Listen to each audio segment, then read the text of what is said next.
Well, hello. Welcome. This is Randy Turpin. Glad you're able to join me here this morning. I'm in Pennsylvania right now, getting ready to spend a week of intensive time with our doctoral students at the seminary here.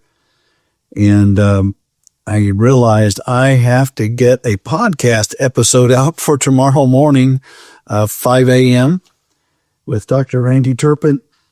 And the likelihood of me actually accomplishing that is pretty slim. So I'm just I find that it's usually a lot quicker just to do a Facebook Live and just put up some sort of a unedited, well, I'll have to edit out me clearing my throat and stuff like that. But on my podcast, put up the audio from this. So I'm kind of taking care of two things at one time. Hope you folks are doing well today. This is the thought that's been on my mind. I was thinking about this on the way up, actually over the weekend. As I was driving from Tennessee on up here to Pennsylvania, thinking back over my life. You know, there's been chapters of my life that I thought went awesome and great. Other chapters did not seem to go so good. I don't know about you, but I've made a few mistakes in life. And it's important to recognize that we have to have a healthy view of those mistakes, really. I mean, if those mistakes are outright sins that need to be repented of, then do that, confess that to the Lord and He'll forgive you. But I'm not necessarily talking about sinful mistakes when I'm talking today. I'm talking about maybe judgment calls on life decisions. I probably made a mistake last night. I went to a restaurant, and boy, I looked on that menu, and that chicken parmesan looked pretty good. But then I got it on my plate. It wasn't good. It was too good. That's my whole point. There was too much of it. I couldn't eat all of it. Might have been a mistake ordering that. Now, wouldn't it be wonderful if all of our mistakes could be that minor? Okay, sometimes there's more of the adverse impact in our lives when we make mistakes. But here's the thing that I was really thinking about. You show me a person who has never made a mistake, and I'll show you a person who has never accomplished anything. Do you know what I'm saying? To really accomplish kingdom purposes in this world, you have to take some risk along the way. And I mean, hopefully most of those risks are going to be in the realm of wisdom and faith and where God's hand is with you and you prosper in that. But occasionally we can miss it. I've missed it a few times. I'll admit it. But in retrospect, as I look at the whole picture of my life, I'm thinking, if I was not a risk taker, I don't intentionally take dangerous risk where I knowingly am going into some sort of adverse, terrible situation. But, sometimes we make decisions that are a bit risky because we're wanting to venture forward in kingdom purposes or whatever. Sometimes we'll find that God's hand was truly upon that. Other times we may see that, it's only by the grace and mercy of God that I'm coming out on the other side. He might not have necessarily been the one prompting certain actions. And I think we have to be humble enough to acknowledge that.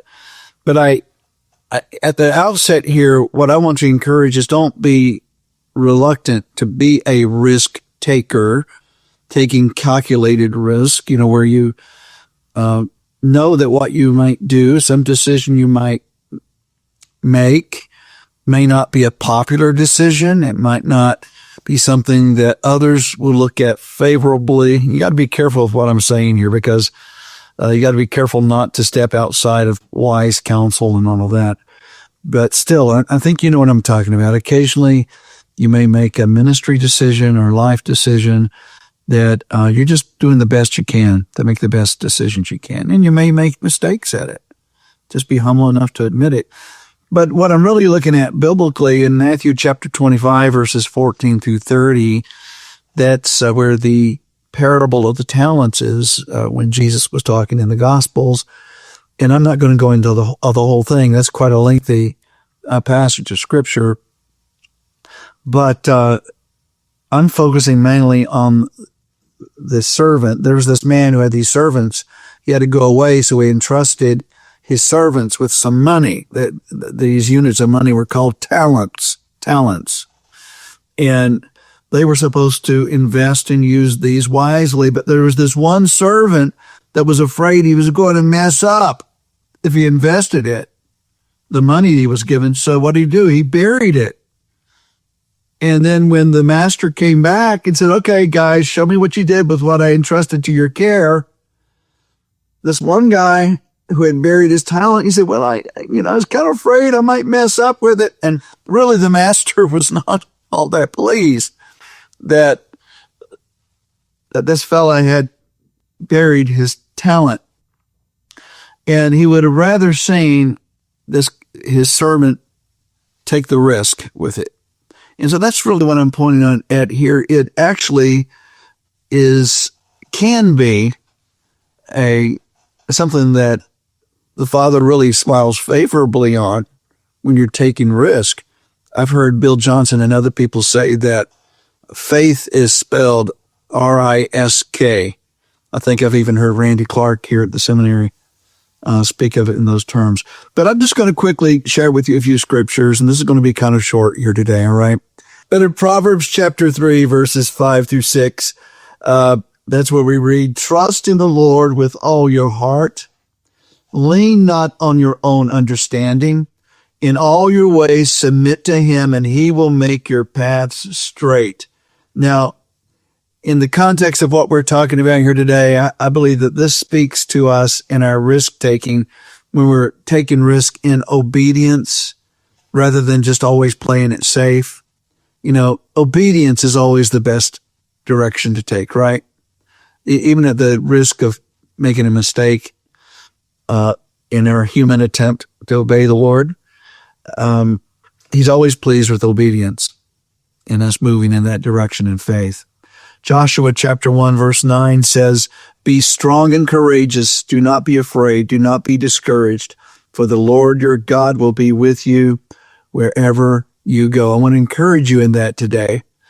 As you may today be looking at something where you've got to make decisions that might be a little risky, well, just know the Lord is with you. Be strong. Be courageous. Do not be afraid. Do not be discouraged. For the Lord your God will be with you wherever you go. All right. But I also want to look at some passages that deal with God's faithfulness, even when we're making maybe some mistakes. In Proverbs 24, verse 16, it says, for though the righteous fall 7 times, they will rise again. But the wicked stumble when calamity strikes. See, this is perfect for our theme here today, that righteous people, we're never defined by our falling, but we're defined by our getting back up. The important thing is, which direction are you looking when you get back on your feet? Hopefully you're still looking unto Christ. That's what defines you, is the direction that you're looking when you get back up from your failure or your mistake. All right. Another passage here, Romans chapter 8, verse 28. God works all things together for good for those who love him, who are called according to his purpose. He works things according to his purpose. And even our mistakes and missteps can be something that the Lord will take and put it in his own mix, and he'll come out with something that's really good. He's amazing at the way he does that. Philippians 3, verses 13 through 14. I'm reminded there of Paul forgetting what is behind, straining toward what is ahead. So what if you made mistakes? You might have done some things to try to correct it. Maybe you had to be forgiven of something, whatever. But once that's done, forget it. Leave it behind. You learn some lessons from it. Keep going on, okay? Let's look at Lamentations. I've got about 3 more of these. Lamentations chapter 3, verses 22 through 23. His compassions never fail. They are new every morning. Great is your faithfulness. His compassions, his mercies are new every morning. You never run out.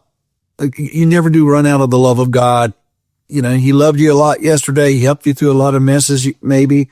Well, you went to sleep last night. You got up today. The supply of his mercies fresh, brand new, as though it has never been depleted. All right? So you've made some mistakes. I don't want to belittle the significance of maybe some of the things we might have had some blunders in. Okay? But still know this. You can get back up, keep going. His mercy is new every day. Psalm 103 verses 8 through 14 teaches us, and I'm not going to read that. I'm just going to comment on it. That's the passage that teaches us about God's compassion. He's slow to anger.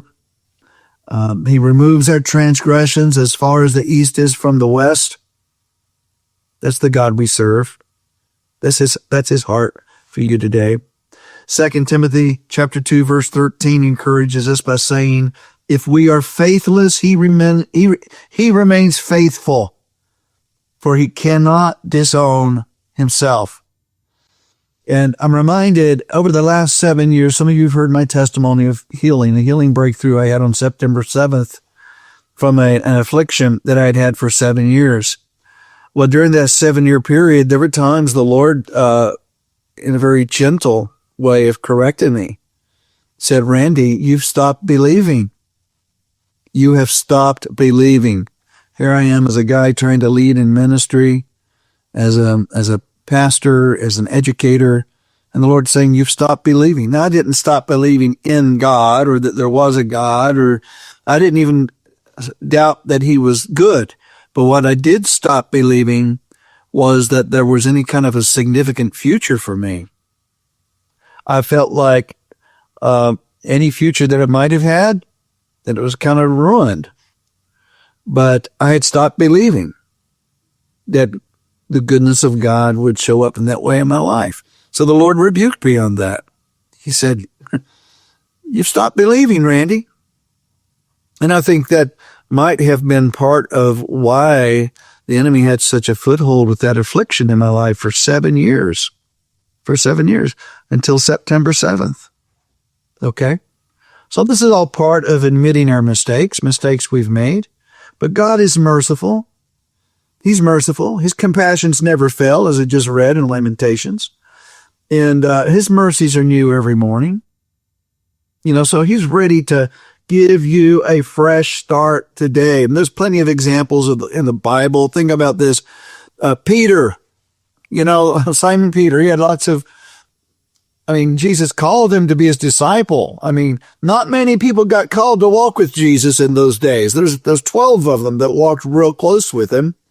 Peter was one of them, and he kept fumbling. He kept making mistakes. Remember, he's the one that tried to walk on water but started sinking, and other things I could talk about. But did Jesus cast him away? No.